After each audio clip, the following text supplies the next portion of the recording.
Hey y'all, how y'all doing? I can't see you out there, but I believe you're doing well. And so today we're gonna make my coveted no frills lasagna. Now, I'm gonna tell y'all the truth a little bit for a minute. I'm gonna be transparent. I'm struggling to let go of this recipe a little bit because this is the thing that people usually ask me to cook when they want something out of my kitchen. But I gave myself a little old pep talk. I said, girl, you got to go and get yourself together since you done jumped out here and decided you're going to do a YouTube cooking show. So I'm going to do it, y'all. I ain't going to hold nothing back from you. I'm going to give it all to you. I'm going to tell you step by step, give you all my secrets about this lasagna. So, while you waiting on me to get myself together, do me a little old favor. Go ahead and subscribe if you hadn't already done so. It's the little red button right underneath this video. Leave a comment. If you got a question, you can leave a comment about that too. Go on, be good to your girl. Tell your friends, tell your neighbors, share the video. Put it on Facebook, Instagram, wherever you do your social media thing. Do it for me. And so while you're doing that, I'm going to get all my things together, set this kitchen up, and I'll be right back. Well, hey y'all, we are back. And the very first step in our no frills lasagna is to boil our lasagna noodles. And so anytime I boil any kind of noodle, I think the very first fundamental thing you got to do is season up your noodle water pretty good. Because this noodle water ought to be so good you could almost drink it by itself even before you put the noodles in it. Because then once you put your noodles in it and you boil it, you bring all that goodness into your noodles. And remember, anytime we cook, we want to layer our goodness. And so you starting off with noodles that's so good you can eat by themselves. You can only get better from there, right?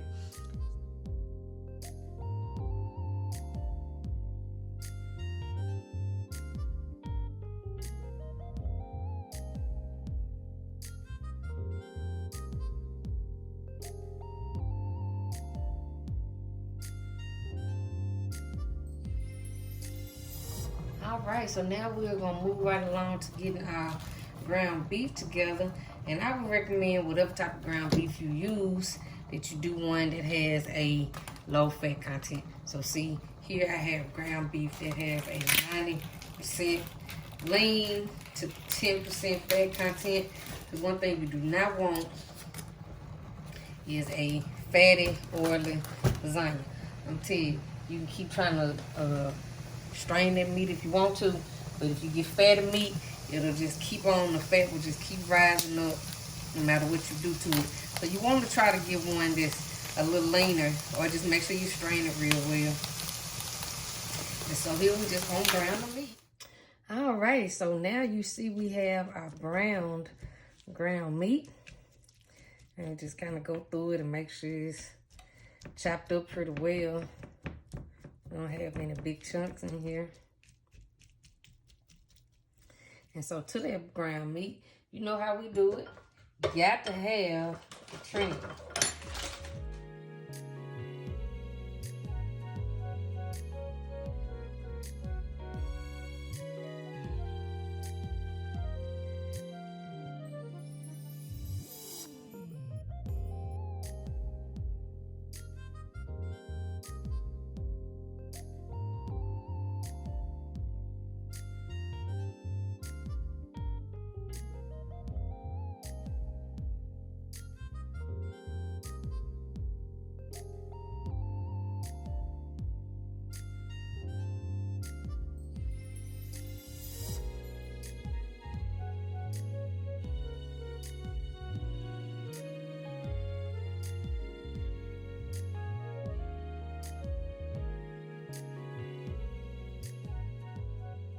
All right, so now to this mix, we're gonna add our Classico traditional sweet basil tomato sauce.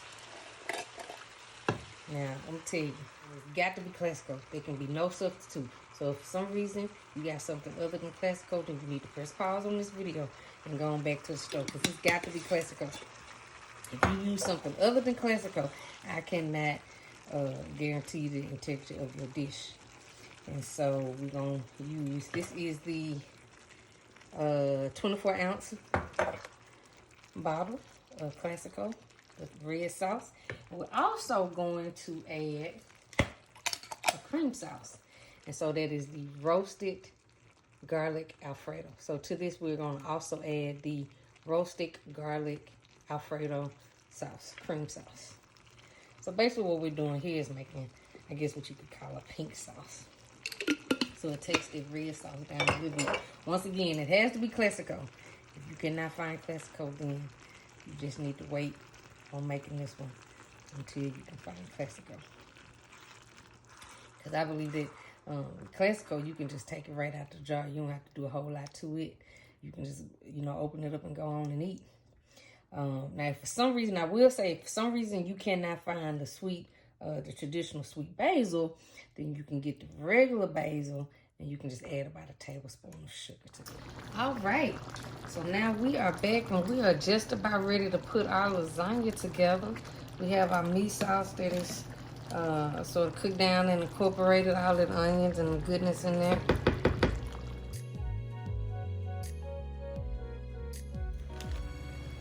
All right, so now we are going to put together our lasagna. It's very simple. We got our lasagna noodles here. We got our meat sauce. We have our cheese. And so here, I like to use the Kraft cheese that has Philadelphia cream cheese in it, the creamy milk. That is the mozzarella.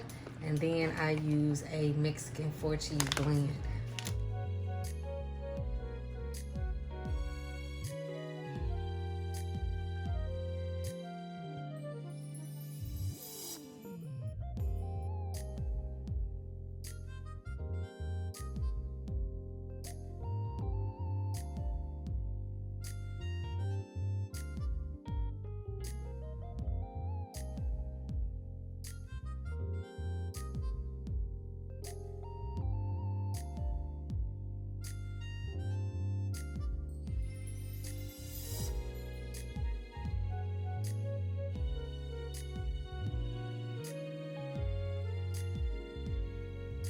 All right, now we are going to brown the top of our lasagna. So what we did was switch the oven onto a low broil.